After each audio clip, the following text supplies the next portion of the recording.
Hello દોસ્તો, કેમ છો? તો સ્વાગત છે મારા નવા વ્લોગમાં। તો સવારના 4 વાગે છે અને અમારે અહીંયા નજીક બ્રિજ છે, તો હું ત્યાં આવી ગયો છું। અને આ બ્રિજ 1600નો છે, 1600 મીટરનો છે। તો આખો આ બ્રિજ પૂરો કરીએ એટલે 1600 થાય, 2 વાર કરીએ એટલે 3 કિલોમીટર પૂરું થઈ જાય। બ્રિજ ઉતરીને પેલી બાજુ જવાનું છે, જોઈએ આજે કેટલું રનિંગ થાય છે। તો હું એપ્લિકેશન એક યુઝ કરું છું, એનો યુઝ કરી શકો છો તમે। મેપ રનર છે, જેમાં તમે કેટલું કિલોમીટર દોડ્યા, કેટલા કેલેરી બંધ થયું, બધું બતાવે છે। તો તમે એનો ઉપયોગ કરી શકો છો। અને ચાલુ કરું હું મારું રનિંગ। આજે વરસાદ પણ નથી, તો જોઈએ કેટલું રનિંગ થાય છે।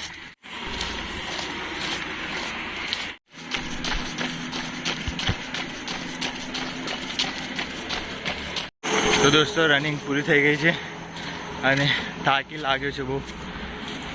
તો આજે 2 કિલોમીટર જેટલું રનિંગ થયું છે।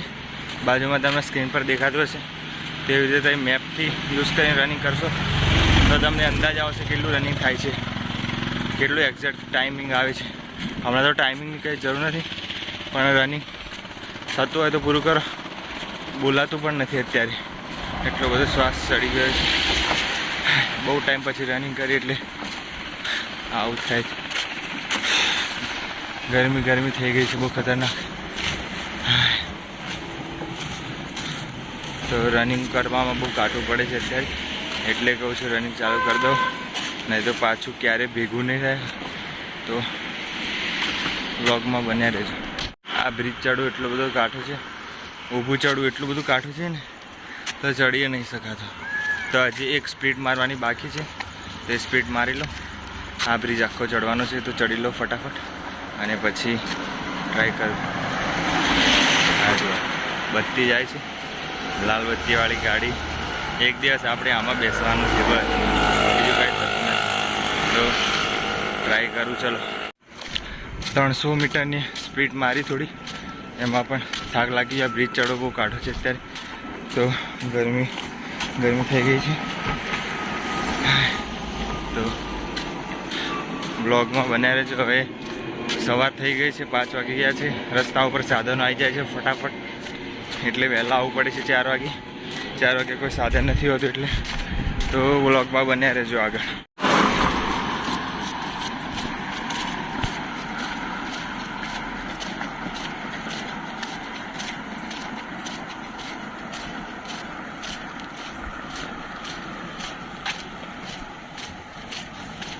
તો દોસ્તો, રનિંગ કરીને આવીને ફ્રેશ થઈ ગયો છું, અને ફ્રેશ થઈને આજે ભૂગોળ સબ્જેક્ટ છે થોડોક બાકી હતો કાલે રાત્રે, તો એ પૂરું કરી દઉં અત્યારે।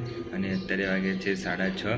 તો લાઇબ્રેરી અત્યારે વહેલા ખુલ્લી જ જતી નથી, 7:30 લાઇબ્રેરી ખુલે છે, એટલે આજે વહેલા લાઇબ્રેરી પણ જવા મળશે। એટલે ફટાફટ આ ભૂગોળ પૂરું કરી દઉં અડધો કલાકમાં, અને પછી લાઇબ્રેરી જાઉં નાસ્તો વાસ્તો કરીને।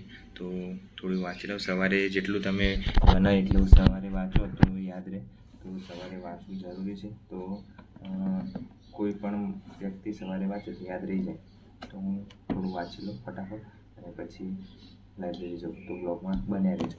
દોસ્તો, 7:30 વાગી ગયા છે, અને હવે હું જાઉં છું લાઇબ્રેરી।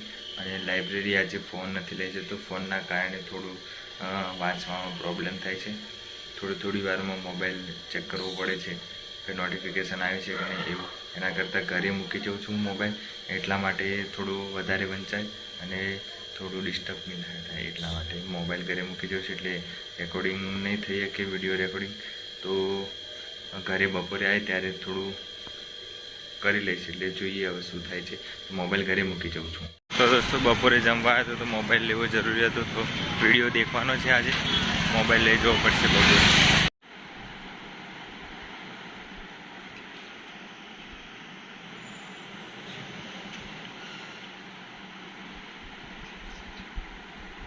તો દોસ્તો, 7:30 વાગ્યા છે, અને હવે હું જાઉં છું ઘરે।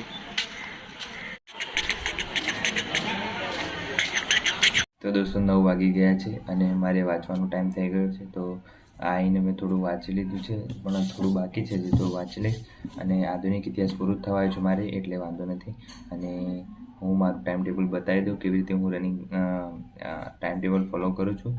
તો તમે જોઈ લો એકવાર, એટલે તમને આઈડિયા આવી જાય કે કેવી રીતનું સ્ટડી કરવું। તો ચાલો ચાલુ કરીએ। તો દોસ્તો, આવી રીતનું મારું ટાઈમ ટેબલ છે, અને તમે જોઈ શકો છો હું સવારે 4 વાગે ઉઠી જાઉં છું. જો રનિંગ કરવા જવાનું હોય તો 4 વાગે ઉઠી જાઉં છું, અને જો રનિંગ કરવા ના જવાનું હોય તો 6 વાગે ઉઠું છું. અને 4 વાગે ઉઠી અને રનિંગ કરવા જવું, પ્રેક્ટિસ કરવાની હોય એટલે ટાઈમ થાય થોડું, એટલે 4 વાગે જાઉં તો 5-6 વાગી જાય.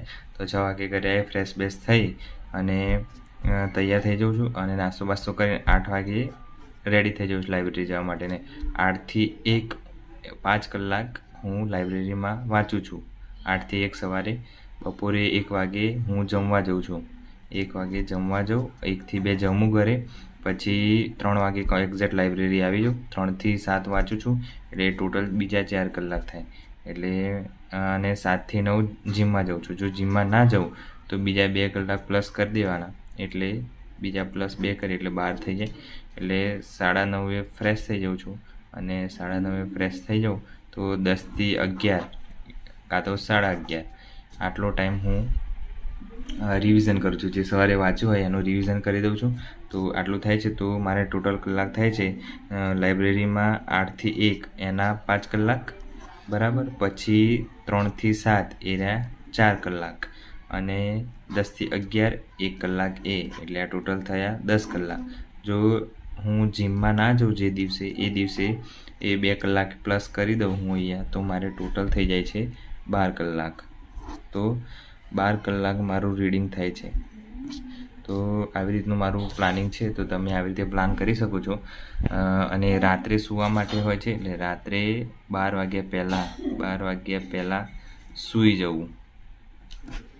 એટલે સવારે વહેલા ઉઠવાનું હોય છે, એટલે શાંતિથી ઉઠવું પડે. એટલે આવી રીતનું મારું પ્લાનિંગ છે. તમે આવી રીતે પ્લાનિંગ કરી શકો છો. મારું આ ટાઈમ ટેબલ છે. આવી રીતે ડેલી શેડ્યુલ મારું આ જ હોય છે. ખાલી સન્ડે જે હોય છે, સન્ડેના ટાઈમે ખાલી મારે જીમની રજા હોય છે, જીમના નથી જતો. અને સન્ડેના સવારે વહેલો જતો રહું તો રિવિઝન જ કરવાનો છે સન્ડે મારે. એટલે સન્ડે હું સ્પેશિયલ રિવિઝન માટે જ રાખું છું. એટલે તમે પણ સન્ડે રિવિઝન રાખો, કેમ કે જેટલું વાંચ્યું હોય એનું રિવિઝન કરવું ખૂબ જરૂરી છે. રિવિઝન ના કરો તો તમને યાદ જ ના રહે.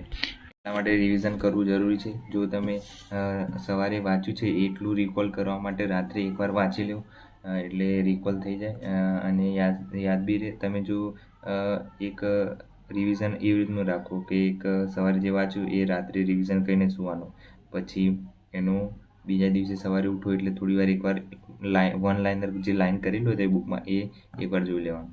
પછી એને વીકલી અઠવાડિયામાં એકવાર રિવિઝન કરવાનું, પછી મંથલી એકવાર રિવિઝન કરવાનું. એટલે આ 4 રિવિઝન થશે તો તમારું 100% પાકે પાયે તમારું બધું કવર થઈ જશે. યાદ બી રહેશે, ભૂલાય બી નહીં ક્યારેય. આટલા 4 રિવિઝન તમે મારો એટલે તમને કોઈ બી કોન્સેપ્ટ ક્લિયર થઈ જાય, કોઈ દિવસ ભૂલાય નહીં. જો તમે રટવાનું ચાલુ કર્યું તો એક્ઝામ સુધી બી યાદ રહેશે નહીં. મેં આ ભૂલ કરેલી છે એટલે મને ખબર છે. એટલે અત્યારે હું આવી રીતે જ ફોલો કરું છું, રિવિઝન જ કરું છું વધારે. વાંચવાનું ભલે ઓછું વંચાય પણ રિવિઝન થઈ જવું જોઈએ એટલું. એટલે આવી રીતના કરું છું. મારું આવી રીતનું પ્લાન છે, તમે જોઈ શકો છો. તો શેડ્યુલ મારું આ ડેલી આ જ હોય છે. ક્યારેક એક દિવસ બ્રેક પાડવાનો અઠવાડિયામાં, પણ બાકી ડેલી આ રીતનું ફોલો કરું છું. તો તમે પણ ફોલો કરી શકો છો. તો મારે થોડું વાંચવાનું બાકી છે આધુનિક ઇતિહાસમાં. તો આધુનિક ઇતિહાસમાં બહુ ચેપ્ટર કરવાના નથી, મેં સિલેક્ટ કરેલા છે એટલા ચેપ્ટર કરવાના છે મારે. તો જોઈ લેવાનું. સિલેક્ટ કરી દીધા છે, આ બધા પૂરા થઈ ગયા છે. ખાલી 14, 15, 16 અને આ 20મું ચેપ્ટર PSI માટે, અને PSI માટે આટલા ચેપ્ટર કરવાના બાકી છે મારે. તો એ પૂરા થઈ જશે. એ ગાંધી યુગના જ છે બધા, એટલે આંદોલનો કરેલા છે બધા જે જુદા જુદા, એ જ કરવાના છે. બાકી કંઈ કરવાનું નથી મારે. એટલે પૂરું થઈ જશે આજે. બસ કોંગ્રેસ લાહોર અધિવેશન એટલું કરવાનું છે. પછી 20મું ચેપ્ટર તો સૌથી નાનું ચેપ્ટર છે, એટલે વાંધો નહીં આવે. 20મું ચેપ્ટર ક્યાં ગયું? 20મું ચેપ્ટર તો અહીંયા જશે. વિશ્વયુદ્ધ એ રહા 18 આ રહ્યું 20મું ચેપ્ટર. આટલું જ કરવાનું છે, કંઈ વધારે કરવાનું છે અને 20મું ચેપ્ટરનું એટલે પૂરું થઈ જશે. આટલા 21-22 થઈ જાય છે, અને આટલું 20મું ચેપ્ટર કરવાનું છે. એમાં જે રાજ્યો હતા પહેલાં રાજ્ય કયું બન્યું, રાજ્ય ભાષાના આધારે આંધ્રપ્રદેશ બન્યું હતું એ બધું યાદ કરવાનું છે. બસ રિવિઝન જ કરવાનું છે. અને પહેલાં કયું રજવાડું જોડાયા હતા, દેશી રજવાડાઓ સાથે વિલીકરણ અને રાજ્યોમાં પુનઃગઠન, આટલું કરવાનું છે. બીજું કંઈ કરવાનું છે નહીં. પહેલું આપણે સૌપ્રથમ ભારત ભાવનગર જોડાયું હતું, કૃષ્ણ કુમાસી, બીજું કંઈ છે નહીં. તો દોસ્તો ફાઇનલી મારી આપણી વંચાઈ ગઈ છે ઇતિહાસ. તો તમે ટાઈમ ટેબલ કમ્પ્લીટ બનાવો તો તમારે ક્લિયર થઈ જશે. અત્યારે વાગે છે 11:30 જેવા, તો સુવાનો ટાઈમ થઈ ગયો છે મારે.